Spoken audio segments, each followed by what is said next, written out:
এই শীতের রাইতে কম্বলের নিচে হয়ে আসলাম, এমনি মামে ফোন দিয়ে কইতাছে রাকিবুল কই তুমি, তাড়াতাড়ি আইও, আমরা তো বারবিকিউ পার্টি দিতেছি। আমি যাইতাছি আর মনে মনে কইতেছি পুরা মুরগির রান্না মনে কামড় দা খাইলে ভালো লাগবো। মাংস দার কলার মধ্যে হুদা হুদা ফুরন জানা, এটার লগে আরো ময় মশলা কতই লাগে, তার লেগে পড়ছি বাজার হইতাই নিতাম। প্রথমে লইছি 2টা সরিষার তেলের ডিব্বা এবং একটা সোয়া সস। চারিদিক দিয়ে দেন মাইমে সর্দারি করে নিজে নিজে লইতাছে কি কি লাগবো। তারপরে পড়ছি মুরগির দোকানও 4টা 10 কেজি ওজনের মুরগি লইলাম। এই মুরগিটা দেখে এই মুরগিটি এন্দা করে কান্তাছে। মুরগিটি লর পর জব করে সেটা মাইমে এন্দা পিস পিস করে স্লাইস করতেছে। আমি আর কি করাম, হায়া দেয় কোনো কাজ নাই, হালি দেখতেছি আর মাহিমের কামের টুক ধরতেছে। এই যে দেন একটা মাংসের পিস করছে, এটা কি হাইলে ভালো হইব, কাঁচা থাকবো ভিতরে। ও মাহিম তুমি কেমনে মাংসের পিসটা কাটতেছো, আগে ফাতার করে কাটলো তারপর সুদা করে কাটতো। আমার এই কথার রিপিট উত্তরটা মাহিমে কি দিছে জানেননি, তুমি এত কথা কো না, তুমি হালি চাইছে দেখো আমি কেমনে কাটি। দেখেন মাহিমে মুরগির কলজাটা ফিতের থেকে কেমনে অত সুন্দর করে কুখ্যাত বিখ্যাত ভাবে আলাদা করে কাটতে লাইছে। এই যে আমার লগে আছে ইলা পায়েল মামা, এবারও দিয়েছে মাহিম রে টুক ধরা শুরু করে দিছে। মুরগার পিসটি কিন্তু পিস পিস করে কাটতে মশলা দিয়ে মাইকে ফুরে লালি হালি মজা হইতো না। সমান থাকলে কিন্তু মাংসের মধ্যে কোনো মশলার আস্তর থাকতো না, তার লাগে এটি ফাঁক ফাঁক করে একটু কাটতে লাইতাছে যাতে হাইতো একটু ভাল লাগে, মশলা মশলা একটা গ্রান আয়। ইডি কাটতে মাইতে আইভার্সিটি বলের গুরাত মাংসটি ধুনের লাগিয়া এদিক দিয়ে দিই যে খালা তো ভাই রাব্বি টিও বলরা থাপ থাপ করে সাফা শুরু করে দিছে। আরে বুঝা গেছে রে রাব্বি, তুই ভবিষ্যতে কাম করতে পারবি। মাংসটি প্রথমে কিন্তু পানি দিয়ে একটু ধুইছিল, তারপর কিন্তু এটির উপরে আবার লবণে ছিড়ে মারতেছে। লবণ দিলে কিন্তু মাংসের মধ্যে যে রক্ত মুক্ত আছে সব পরিষ্কার হয়ে জায়গা। এ রাব্বি দেল আর চিনি ছাড়া এন্দা কিন্তু লবণের লগে পানি মেয়ে আরেকটা ধোয়া দিয়া লাইছে। ধোয়া দেওয়ার পর কিন্তু সবটি আবার উড়ালিতে সুন্দর করে আর এন্দা কিন্তু আমরা 3 বেড়া বয়ে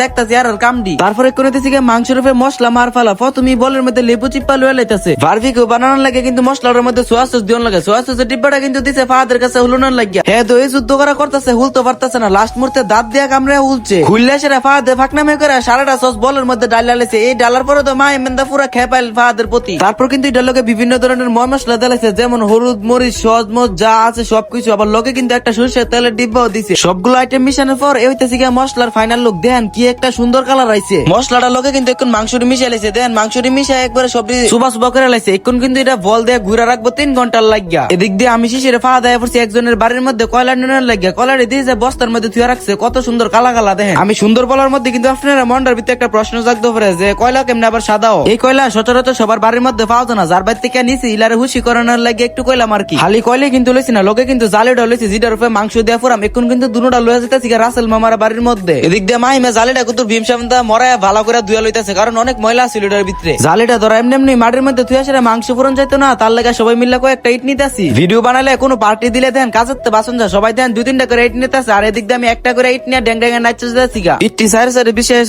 মাঝখানে কয়লাটি কিন্তু ডাইলা দিয়ে দিতেছি বস্তার দিকে আমি। তারপর কিন্তু পলিথিন দিয়ে কয়লাটির মধ্যে হালকা করে আগুন ধরে দিলাম। আগুনটা অতি সহজে ধরতেছে না, দিকে শিশের একটা 5 লইছে, 5 দিয়ে ফু দান শুরু করছে। হালকা আগুনের মধ্যে আপনারা 5 দিয়ে ফু দিবেন, দেখেন অতি সহজে আগুন ধরে যাবো গা। আগুনটা তো ফুয়া ময় হালকা করে ধরেছিল, এন্দা ফ্যান দিয়েছে, তারপর কিন্তু আগুনটা অত সহজে ধরতে পারতেছে না। আমার কাছে লাগে কয়লাটি মনে হালকা করে ভিজা ছিল, আর ভিজা তো থাকবো, যে শীত পরে কুয়াশার পানি টপ টপ করে নিচে পড়ে। এই ফ্যানটা দিয়ে না ধরতে পারে শিশির কি করছে বাড়িতে লয়েছে বুমা ফ্যান চুরুড়ি। এই যে এই ফ্যানটাকে এতক্ষণ কাজ আছে, দেন ফ্যানটা সারার লগে লগে কয়লাটি কত সুন্দর করে সবটির মধ্যে ধরে গেছে আগুন। এই বারবিকিউ বানানোর লাগে কয়লা ধরানটা যে একটা ফেরাই, এটা মনে আমি আজই প্রমাণ পাইলাম। এখন কিন্তু মাংসের পিসটি এক পিস করে জালের উপরে দিয়ে দিতেছে। দেওয়ার পর কুদ্দুরের ভিতরে এক সাইড হয়েছে, তার লাগে উল্টায় ফেলে দিতেছে।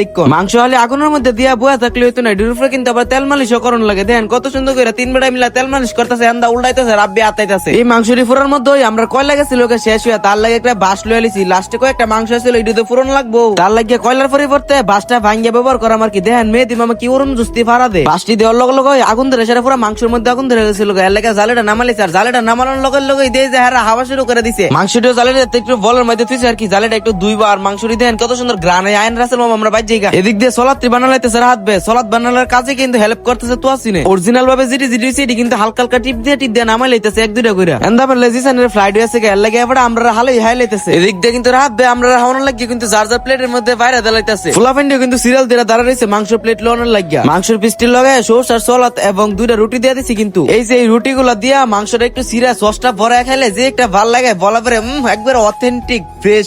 এই যে দেন সবটি প্লেটের মধ্যে মাংসটি লোয়ার পরে কত সুন্দর লাগতেছে। সবাই দিয়ে যে হাত দিয়ে খাওয়া শুরু করছে, আমি ভিডিও করতেছি বিদায় হাত দিয়ে হাইতে পারতেছি না, তার লাগে মুখ দিয়ে প্লেটের থেকে আমরা কেমন হাইয়া লইতাছি। কথায় আছে বুদ্ধি দেখলে ঘর জমাই থাকুন লাগে না, এটাই তার জলযন্ত্র প্রমাণ। এদিক দিয়ে কিন্তু রাত বে সবার মধ্যে প্লেটটি আস্তে আস্তে করে বিলাই দিতেছে, আর সবাই কিন্তু মাশাআল্লাহ অনেক মজা মজা করে হাইতাছে। এই হইতাছে গিয়ে আমরা ফাঁকুশি জিলা কিনা লাস্টে হাইতো বইছে। আমি আপনারা কি আর কইতাম, সবার প্লেটের মধ্যে একটা বা 1.5টা করে হইলো রুটি আছে। এদিক দিয়ে পায়েল মামার প্লেটের মধ্যে মাংস আছে ঠিক, কিন্তু রুটি আর নাই। বলে তো আপনারা নিশ্চয়ই বুঝে গেছেন আমার রাজ্যের এই পার্টিটার মধ্যে মাশাআল্লাহ সবচেয়ে হাই শেখাটা বেশি। আচ্ছা যাই হোক, আজকের মতন ভিডিওটা এই পর্যন্তই। তো ভিডিওটা কেমন হয়েছে অবশ্যই কিন্তু একটি রিয়েক্ট দিয়ে কমেন্টে জানিয়ে যাবেন, আর ভিডিওটা ভালো লাগে থাকলে অবশ্যই একটি শেয়ার করে দিবেন। ভিডিওটা দেখে কোনো যারা আমার ফেসবুক পেজটা ফলো করছেন না তারা টিপ মেরে একটা ফলো করে দেন। দেখা হইতেছে নেক্সট ভিডিওতে। আল্লাহ হাফেজ।